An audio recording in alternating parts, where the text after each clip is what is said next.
Más textos disponibles en Irracional. El deber de Cleto Paramo en Madrid era estudiar Derecho. Para eso, y no para otra cosa, le había enviado a la corte, con el subsidio de 4 pesetas diarias, su tío el señor cura de Villafán. Si hemos de ser enteramente francos, el cura hubiese preferido verle ingresar en el seminario de la diócesis, tenerle Oli bajo el ala, cuidar de su alma y de su ropa interior y hacer de él un misacantano. Porque ese Madrid, esa perdición, lo que Oli jara un muchacho suelto. Y cuando vuelva al lugar, que va a traer sino las camisas y los calzoncillos en un puro giro ni en la conciencia un cargamento de pecados mortales. Pero, así y todo. El pero, en este caso especial, era el talento que a Cleto Paramo le había otorgado la providencia, dispensadora de gracias, virtudes y dones que no nos merecemos los mortales. De mozos como Cleto se puede esperar todo, y todo lo esperaba, efectivamente, el cura. No cabe limitar el porvenir de quien descubre tales disposiciones, y no sería el primero ni el segundo que llegase, andando el tiempo, a ocupar los puestos más altos. La situación de España cuando Cleto levantó el vuelo era para fomentar los ensueños de la ambición. Acababa de estallar la revolución que derrocó la dinastía, un hervidero de ideales, de aspiraciones, de codicias, de apetitos, una mezcla de fuego y barro vil, como en los volcanes, se derramaba bullendo, oíanse nombres nuevos, el arte y las letras iban a transformarse. Todo esto, confusamente y a través de su anticuado criterio, lo percibía el señor cura y le estimulaba a sacrificarse por el sobrino, predestinado a la gloria, al poder, quién sabe si a las dos cosas a un tiempo. Teníase el señor cura por un porro, pues no sabía más que cumplir oscuramente sus funciones sacerdotales y comer sopas de ajo, a fin de que no le faltase al estudiante la mesada. Pero tocante al chico. Ya se vería, ya, si era o no palo de obra. En Villafán se aceptó el augurio. Cleto sería el que les sacase de penas, a la para dentro de 8 o 10 años, el que les arreglase lo del cauce del río para prevenir inundaciones, lo de la carretera para ir a la capital, lo de los montes y de esas que pleiteaban con sus vecinos de Baltanes, el que concediese unos miles de duros con que reparar la iglesia, rayada de grietas y amenazando ruina inminente, y el que, cubriéndose de gloria, hiciese resonar el nombre de Villafán hasta los últimos confines del mundo. Es mucho cuento el estudiante. No hay cosa que se le resista, aquella cabeza es patú. Repetían las comadres, al salir de misa, babándose de gusto. Y el cura recalcaba. Un cabezón, un talento que no le cabe en él. En efecto, Cleto mostraba aptitudes generales. Lo mismo improvisaba un discursito para brindar a los postres el día de la Santa Patrona, la Virgen de la Mimbralera, que enjaretaba un remitido para el escucha, de Segorbe, o se soltaba con unas décimas sonoras para celebrar el garbo de una muchacha bonita. Tenía además muy buena sombra, y a las chicas las hacía desternillarse imitando voces, posturas y defectos, la cojera del alcalde, los gangueos del alguacil, la tos de seña Rosa la ojalatera, y especialmente el canto del gallo y el ladrido de los perros. Tales chocarrerías las reservaba para las paletas, que en Madrid picaba más alto el estudiante. Como que, en perjuicio de las asignaturas, habían formado él y otros un liceo o cosa así, y alquilado a escote un local, donde, sin pararse en barras, interpretaban las obras más sublimes del repertorio antiguo y moderno. Nuestro rumbo en la vida pende de circunstancias insignificantes. Cleto, entre las múltiples direcciones que podía seguir, prefirió la escena, porque cierta guapísima Cursi, hija de un empleado de gracia y justicia, se prestó a ser su doña Inés en la perpetración de un tenorio, del cual, a causa de los panteones, estatuas y demás zarandajas, solo se hicieron los primeros actos. Con todo eso, Cleto no disponía de un instante, andaba siempre de cabeza, sacaba suspenso, lo ocultaba, y así, mientras él se divertía, llegó la hora en que Dios llamó a su seno al cura de Villafán, que murió desconsolado porque no dejaba bienes para costear la carrera a la futura eminencia, y acaso al morir se llevaba a la sepultura la salvación y los destinos del pueblo. Cleto se vio de la noche a la mañana sin recurso alguno, abandonado a su suerte en Madrid. ¿Qué hacer? Volverse a Villafán. Si no tenía Oli hacienda, ni quien le amparase. Le meterían a arar con las mulas, y Elía no servía para eso. Buscar una colocación en la corte. ¿Y cuál? Le admitirían en un periódico. Ah, no es lo mismo trabajar en la prensa de combate que enviar remitidos al escucha. Sus versos. Un editor se le había reído en la cara. Sus discursitos a los postres. Pues si en Madrid se ganase dinero perorando, ¿qué de millonarios habría?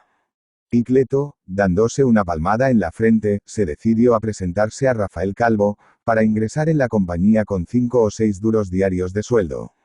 Como no se le había ocurrido antes. Oli tenía seguro el pan, y a corto plazo la fama, los triunfos. Maldad humana. Aquel envidioso de Calvo, olfateando un rival terrible, echó por tierra las esperanzas de Cleto. No sirve usted, carece usted de condiciones, no jara usted nada por ese camino, en interés suyo le digo la verdad. Y no fue lo peor que el ilustre don Álvaro le rechazase con tal rudeza, sino que armase la intriga de vastas ramificaciones, la solapada conspiración, por la cual en los demás teatros se encontró también con cara de palo. A no mediar intriga, ¿cómo se explicaba el fenómeno? Calvo le minaba el terreno, le excluía, para no verlo era preciso no tener ojos. Exasperado, afanoso de desbaratar la inicua trama, Cleto, mientras iba viviendo de milagro, empeñando ropa, procuraba reunirse con actores, colarse entre bastidores, arrimarse al teatro, su vocación, ya no le cabía duda.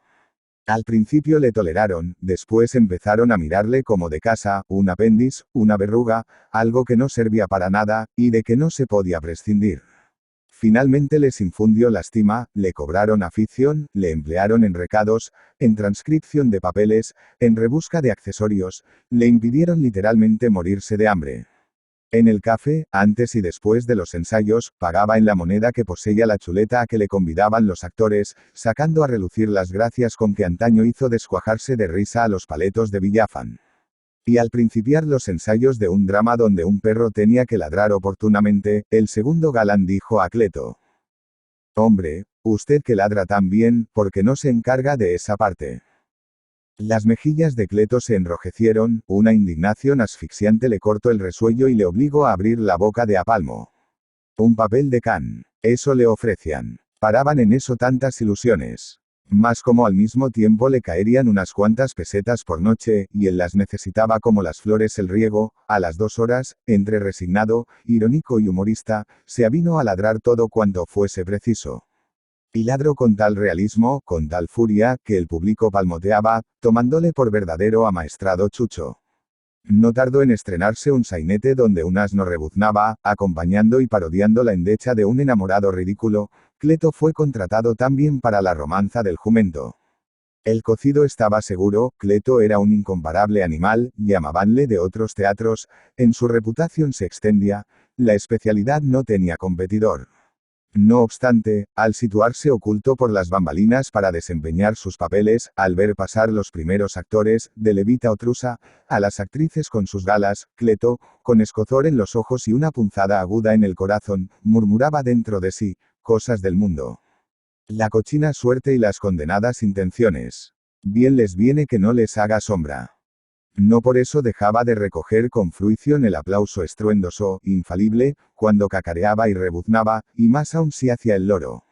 Este ya era verdadero éxito de actor. Se hablaba de él en los periódicos, en los corrillos, se esperaba con impaciencia la frasecilla que el loro iba a pronunciar, ronca y burlona, toda erizada de R's mates, a la francesa. Los saineteros escribían papeles del loro para Cleto, y él abrigaba la convicción de que algunas piezas en peligro las había salvado el loro. Cierta noche de marzo, después de uno de estos salvamentos, salía Cleto del teatro, subiéndose la capa, porque hacía frío. Una mano le tocó en el hombro, unos brazos se tendieron, y reconoció a Pascual Bailón, el hijo menor del albeitar de Villafán, su antiguo compañero de bromas y parrandas juveniles. «Ah, hijo, creí que me perdía de reír cuando supe que eras tú el lorito», exclamó el muy bárbaro. «Anda, y decían en el pueblo que ibas para diputado y estás haciendo de pajarraco. Cuenta cómo ha sido esto». Desprendiéndose con un bufido y un empujón, Cleto siguió adelante. No podía contestar, se ahogaba, pues no sentía pujos de echarse a llorar, lo mismo que una criatura. Emilia Pardo Bazán. Emilia Pardo Bazán, La Coruña, 16 de septiembre de 1851, Madrid, 12 de mayo de 1921, Condesa de Pardo Bazán, fue una noble y aristócrata novelista, periodista, ensayista, crítica literaria, poeta, dramaturga, traductora, editora, catedrática y conferenciante española introductora del naturalismo en España. Fue una precursora en sus ideas acerca de los derechos de las mujeres y el feminismo. Reivindicó la instrucción de las mujeres como algo fundamental y dedicó una parte importante de su actuación pública a defenderlo. Entre su obra literaria, una de las más conocidas es la novela Los Pazos de Ulloa, 1886. Pardo Bazán fue una abanderada de los derechos de las mujeres y dedicó su vida a defenderlos tanto en su trayectoria vital como en su obra literaria. En todas sus obras incorporó sus ideas acerca de la modernización de la sociedad española, sobre la necesidad de la educación femenina y sobre el acceso de las mujeres a todos los derechos y oportunidades que tenían los hombres. Su cuidada educación y sus viajes por Europa le facilitaron el desarrollo de su interés por la cuestión femenina. En 1882 participó en un congreso pedagógico de la Institución Libre de Enseñanza celebrado en Madrid, criticando abiertamente en su intervención la educación que las españolas recibían, considerándola una doma, a través de la cual se les transmitían los valores de pasividad, obediencia y sumisión a sus maridos. También reclamó para las mujeres el derecho a acceder a todos los niveles educativos, a ejercer cualquier profesión, a su felicidad y a su dignidad.